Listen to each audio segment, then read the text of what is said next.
फक्त आम्हाला ते फुटबॉल सारखं इकडून तिकडं आणि तिकडून इकडं मारण्याचं काम अधिकारी सांगतात। आमच्या हातात काही नाही। वरून सरकारनं सांगितलं, सरकार सांगतंय की आम्ही अधिकाऱ्याला फोनवर सांगितलं, गोरगरिबाला शेतकऱ्याला योग्य न्याय द्यायला आतापर्यंत जर कोणी असेल तर ते शिंदे साहेब आहे। आम्हाला अजून पण शिंदे साहेबाकडून अपेक्षा आहे, फडणवीस साहेबाकडून पण अपेक्षा आहे, पण फडणवीस साहेबाचं घोडं कुठं अडलं आम्हाला समजत नाही। फडणवीस साहेबाला पण भाऊ भेटले, ते भाऊला सांगितलं त्यांनी की तुम्ही बावनकुळे साहेबाला भेटा। बावनकुळे साहेबाला भेटले तर बावनकुळे साहेब म्हणतात ठीक आहे मी फोनवर सांगतो। शेतकऱ्याला ती पिळवणुकीची सवय झालेली आहे। तुम्ही छत्रपतीचे मावळे आहात। ह्या निर्दयी सरकारविरुद्ध, ह्या निजामाच्या सरकारविरुद्ध लढायला आपण आता अजून तीव्र आंदोलन करण्याची गरज आहे।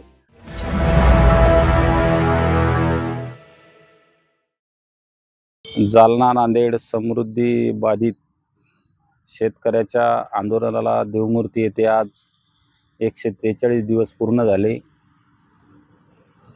रोज हे सर्व शेतकरी बांधव शेतातले कामधंदे सोडून रोज इथं सरकारसोबत स्वतःच्या भाकरी करता संघर्ष करत आहे। तरी हे निर्दयी सरकार, हे देवेंद्र फडणवीस सरकार सर्व संबंधित जालन्यापासून नांदेडपर्यंतच्या शेतकऱ्यापर्यंत अन्याय करायचं काम करत आहे। आम्ही प्रत्येक वेळेस सांगितलं आमचा साधा आणि सोपा विषय आहे की बाबा जे काय आमचं मूल्यांकन तुम्ही काढलं आहे हे योग्य नाही। आम्हाला नागपूर मुंबईला जे दर दिले, जे जमिनीला दर दिले असतील, जे फळबागाला दर दिले असतील ते दर आम्हाला देण्यात यावे एवढी आमची रास्त मागणी असताना 144 दिवसापासून आमच्याकडं फक्त आम्हाला ते फुटबॉल सारखं इकडून तिकडं आणि तिकडून इकडं मारण्याचं काम, म्हणजे आमच्या संबंधित 3 जिल्ह्यातला जालना, नांदेड आणि परभणी जिल्ह्यातल्या शेतकऱ्याचा फुटबॉल सारखा खेळ हे सरकार खेळत आहे। अधिकारी सांगतात आमच्या हातात काही नाही। वरून सरकारनं सांगितलं, सरकार सांगतंय की आम्ही अधिकाऱ्याला फोनवर सांगितलं।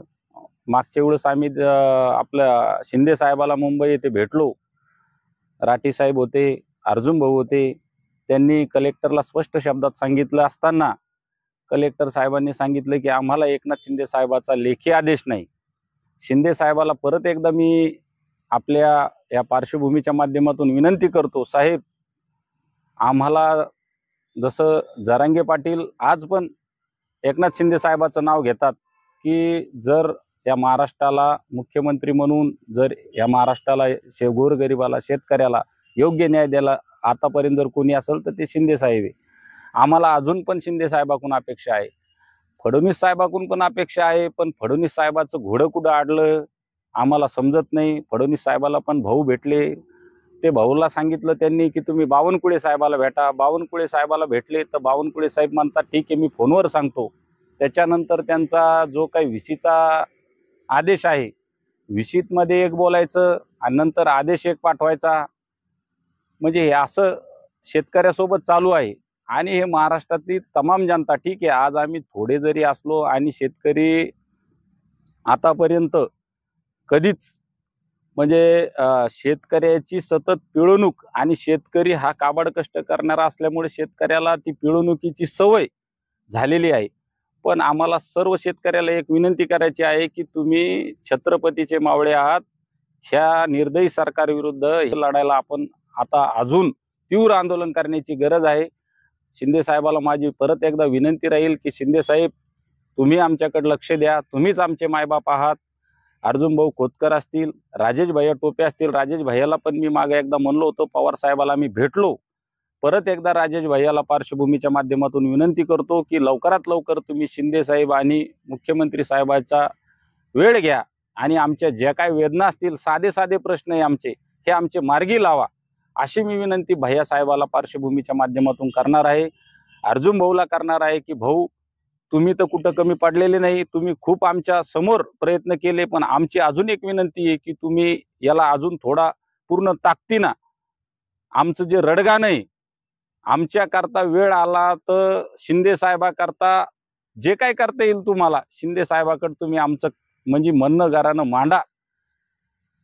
ही विनंती मी भाऊला सुद्धा करतो, कारण की आता आमच्याकडे सगळे पर्याय संपलेले आहे. आता शेवटचा पर्याय म्हणजे इथला कोणीही शेतकरी जिंतूरचा असो इथला असो, जर कॅपॅसिटी म्हणजे मर्यादा संपल्यानंतर काही होऊ शकतं.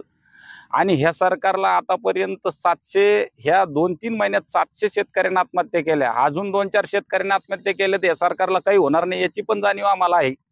त्याच्यामुळे आम्ही शिंदे साहेबाला, भाऊला, राजेश भाईला विनंती करतो की साहेब, तुम्हीच आमचे मायबाप आहात, याच्यातून काहीतरी मार्ग काढा आणि आम्हाला न्याय द्या. एवढीच विनंती मी या माध्यमातून करणार आहे.